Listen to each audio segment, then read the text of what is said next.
और उससे भी ज्यादा अपमान मुझे लगा जब ब्रिटेन की रानी के सम्मान में वही गीत गाया गया जो जॉर्ज पंचम के सम्मान में 1911 में गाया गया था कलकत्ता में। कौन सा गीत था वो? हिंदुस्तान में ब्रिटेन के लोगों के समर्थक बहुत बड़ी संख्या में रहे, और ना सिर्फ ब्रिटेन के समर्थक रहे बल्कि अंग्रेजों के तलवे चाटने वाले घराने इस देश में रहे। अंग्रेजों की जी हजूरी करने वाले घराने इस देश में रहे, और जिन खानदानों ने अंग्रेजों के जितने ज्यादा तलवे चाटे उन्हीं खानदानों का नाम इस देश में गर्व से लेते हैं लोग। जो अंग्रेजों के सबसे ज्यादा पिट्ठू बनकर रहे, जो अंग्रेजों के चरणों में साष्टांग बिछ जाते थे, ऐसे ही लोगों को इस देश के इतिहास में पढ़ाया जाता है। और ऐसा ही एक खानदान था जो अंग्रेजों की गुलामी में आकंठ डूबा हुआ था। उस खानदान का नाम था टैगोर खानदान। और उस टैगोर खानदान का एक व्यक्ति था जिसका नाम था रविंद्रनाथ टैगोर। उस रविंद्रनाथ टैगोर ने जॉर्ज पंचम के स्वागत के लिए एक गीत लिख दिया था। और ना सिर्फ उस आदमी ने वो गीत लिखा, बल्कि कलकत्ता में जब जॉर्ज पंचम पहुंचा और उस भरी सभा में जहां लाखों लोग उपस्थित थे, हिंदुस्तान की गुलामी का गीत गाया गया और ब्रिटेन के राजा का सम्मान किया गया। और यह काम रविंद्रनाथ टैगोर ने अपने मुंह से किया।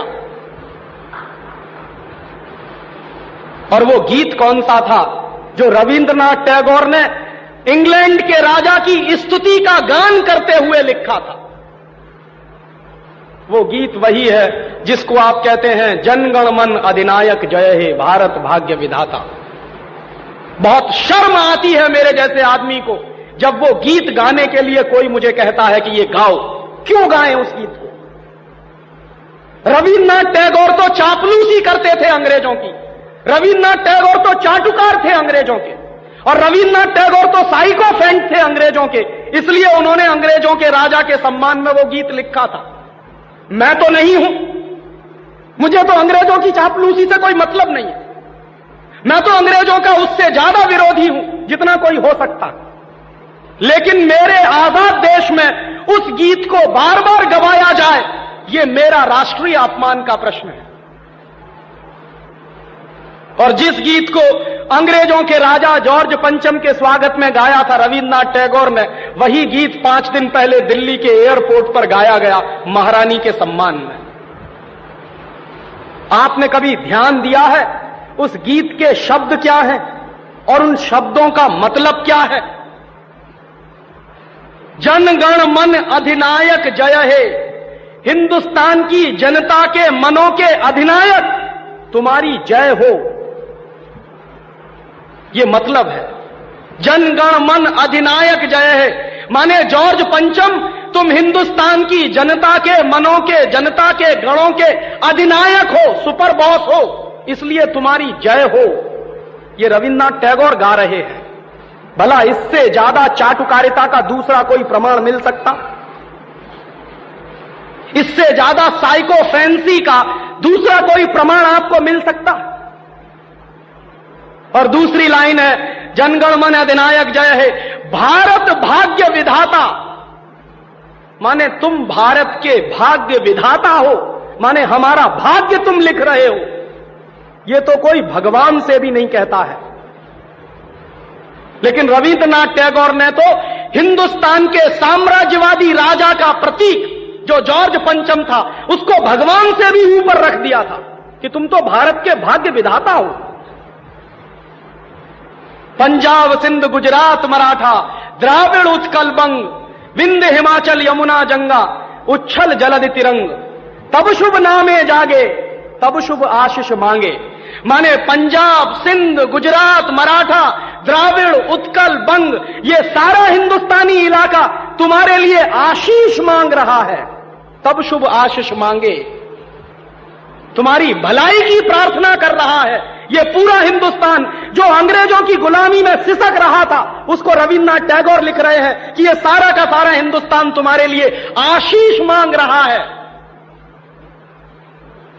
तब शुभ आशीष मांगे, और वो सारी की सारी आशीष हम तुमको दे रहे हैं अपनी तरफ से।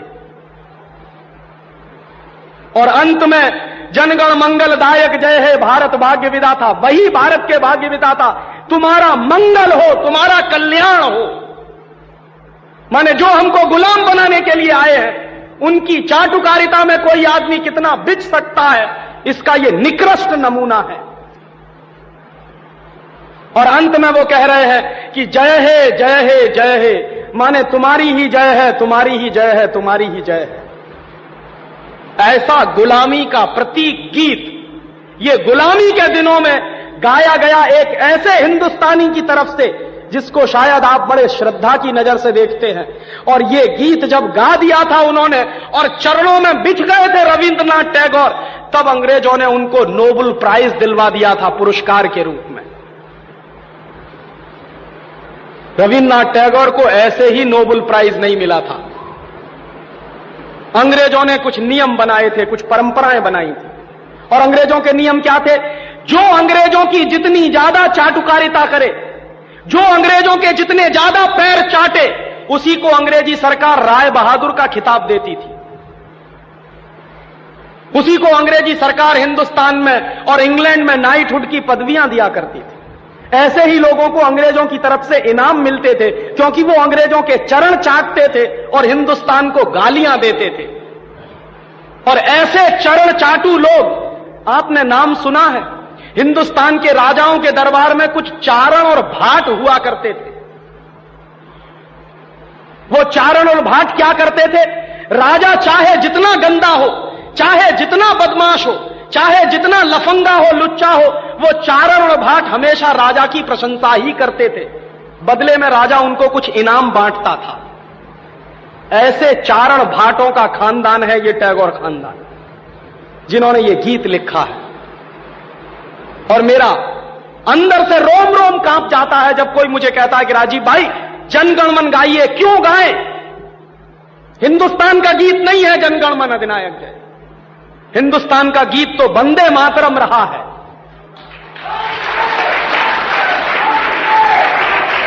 और यह वंदे मातरम जैसा गीत जो हिंदुस्तान की आजादी की लड़ाई का प्रतीक था, जो हिंदुस्तान के लोगों में खून में जोश भरने का काम करता था, उस वंदे मातरम जैसे गीत को हिंदुस्तान में राष्ट्रीय गीत का दर्जा दिलवाने में 50 साल लग गया हमको, अब जाके हुआ है।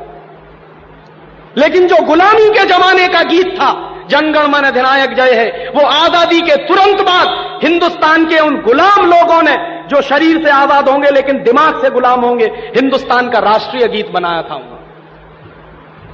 और आप में से बहुत कम लोग जानते होंगे कि कांग्रेस के 2 अधिवेशन हुए थे, जिन दोनों अधिवेशनों में यह फैसला हुआ था सर्वसम्मति से कि हिंदुस्तान की आजादी के बाद जनगण मन हमारा राष्ट्रीय गीत नहीं रहेगा।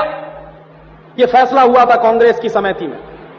लेकिन उन्हीं कांग्रेस के लुच्चे नेताओं ने आजादी के बाद उसी को अपने देश का राष्ट्रीय गीत घोषित करवा दिया। इससे ज्यादा शर्म की दूसरी बात कोई हो नहीं सकती।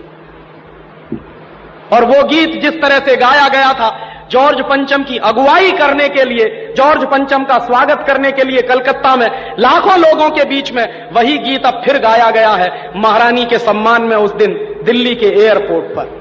कैसे कहें कि यह देश आजाद है? 1911 में जो हमने सुना है वही तो आज हम हमारी आंखों के सामने देख रहे हैं। उस जमाने में चारण भाटों का काम टैगोर जैसे खानदान के लोग करते थे। आज भी चारण भाटों की कमी नहीं है,